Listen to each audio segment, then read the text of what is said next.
Welcome to the Ready to Bid podcast by the Swicegood Group. I'm Kyle Swicegood, my co-host Zach Johnson, where we talk about real estate auctions, personal property auctions, and interesting topics. Zach, what's on the agenda today? Well, before we get into the topic, I want to go over just a few things on the website. We have numerous real estate auctions, a couple seized assets from the U.S. Marshals getting ready to hit the website, so keep an eye on that. One of them in Huntersville, North Carolina. Amazing 3-story home. You're going to like that one, Kyle. Equipment auction, as always, our monthly equipment sale is live now. Some great mini excavators, mini skid steers, all the attachments you could ever want. Massage chairs, which my wife is wanting me to get one of those for.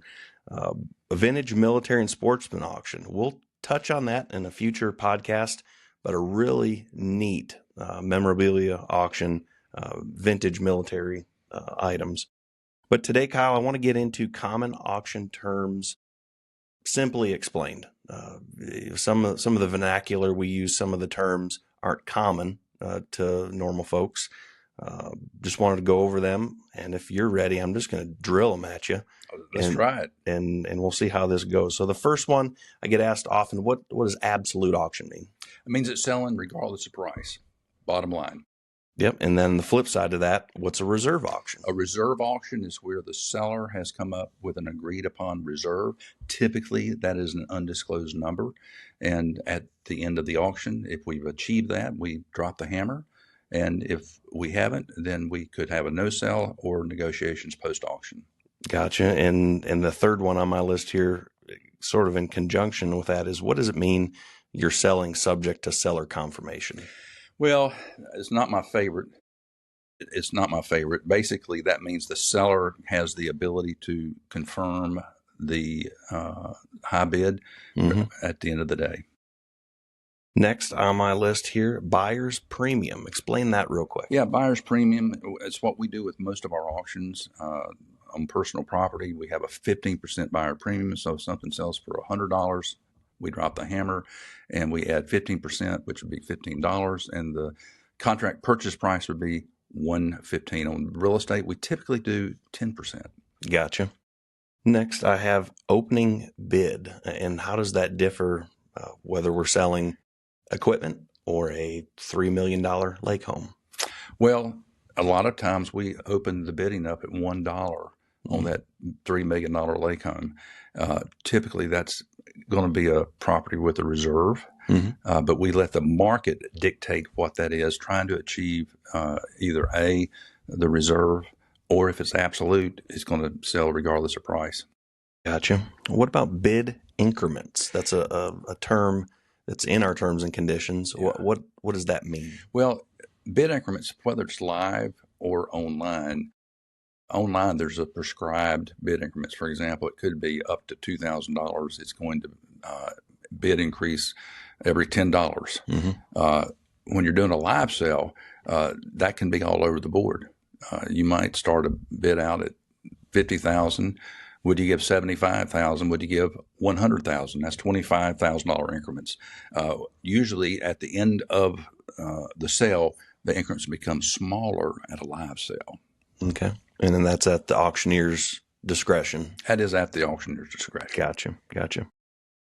One thing here on the list, number 7, this really applies to our online only auctions, which is predominantly the arena we're in. Explain the soft close method that we use and how that's fair for both the sellers and the buyers. It is fair, and it's something that bidders need to pay special attention to. And I found this to be especially true on personal property sales. Usually, one of the problems with bidders is they don't read the terms and conditions, and we make them in black and white, and they actually accept them. Typically on personal property, they skim through them, they haven't read them. On the end of a sale, we typically have 3-4 lots per minute closing. If there's any bidding in the last 3 minutes of that item, it will extend that item for 3 minutes typically. And if we get bidding inside of that 3 minutes, it will continue to do that. Zach, interestingly enough, we had a asset down at the beach. It was a waterfront property, and the extended bidding went on for over an hour and a half. Yep. the seller like that. Well, the seller knows that they got everything they could for the property, but the Mhm. buyer knows too that, especially in the online, format, that their slow internet or any technology issues aren't going to hinder them from bidding. Much like a live auction, if you ever want to bid before that hammer drops, all you have to do is shoot your hand up. Well, online, it's a little bit different, but that soft close will ensure that, hey, let's say you drop your internet or your computer restarts, whatever it may be. Hopefully, that 3 minutes gives you time to do what you need to do to get back in the game. Also, I've had bidders call me.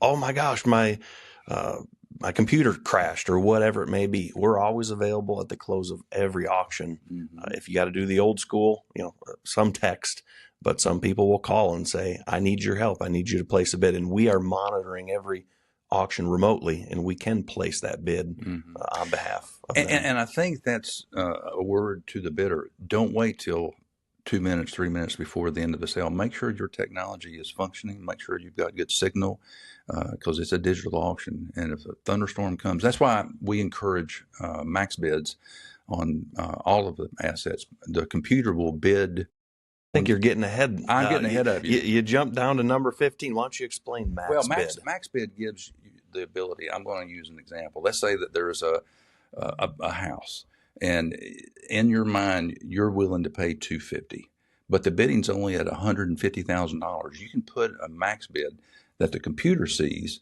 and the computer understands at $250,000. It will protect your interest up to the 250 if there's any competitive bidding.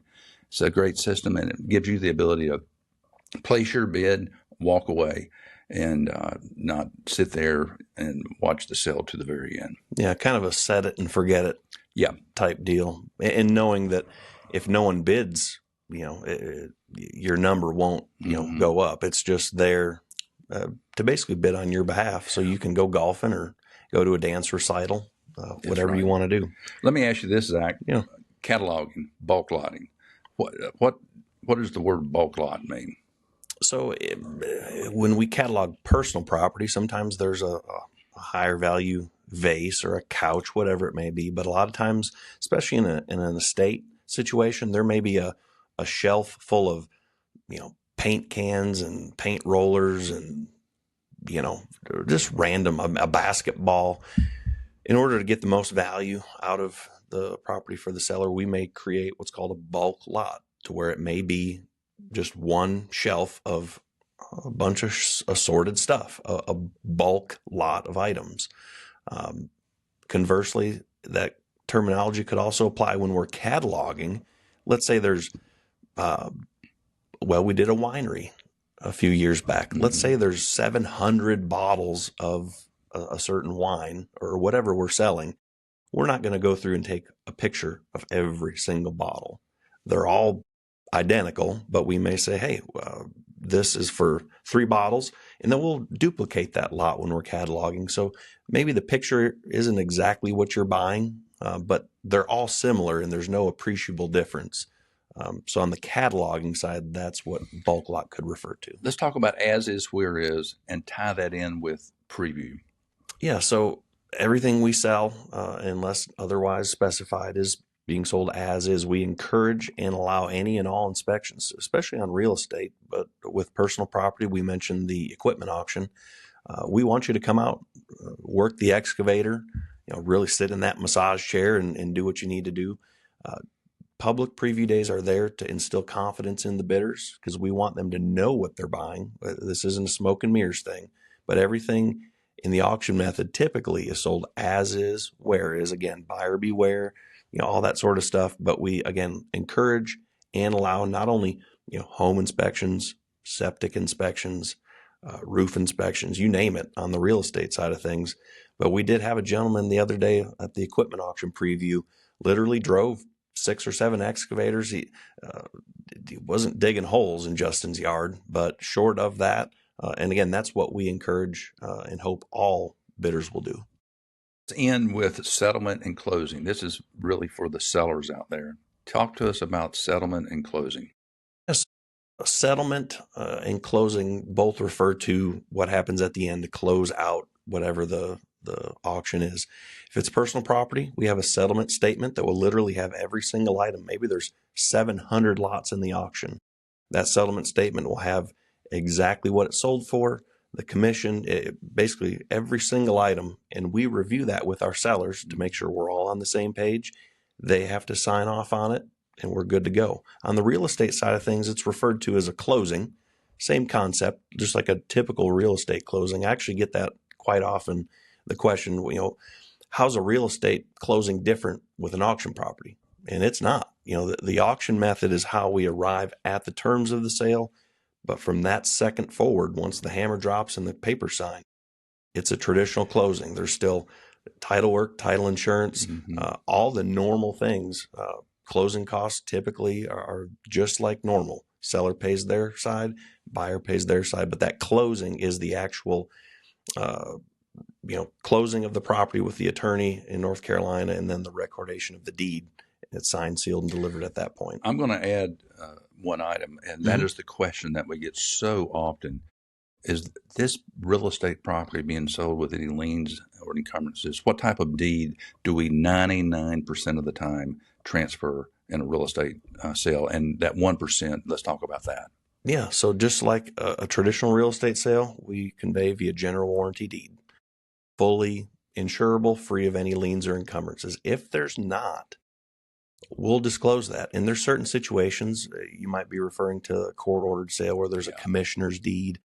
We've sold some properties for the federal government via quitclaim deed, but that will be clearly disclosed in bold at the top of the terms and conditions, not something we hide. But like you said, 99% of all of our real estate auctions are general warranty deed, sold just like your grandpa's house down the road with a realtor.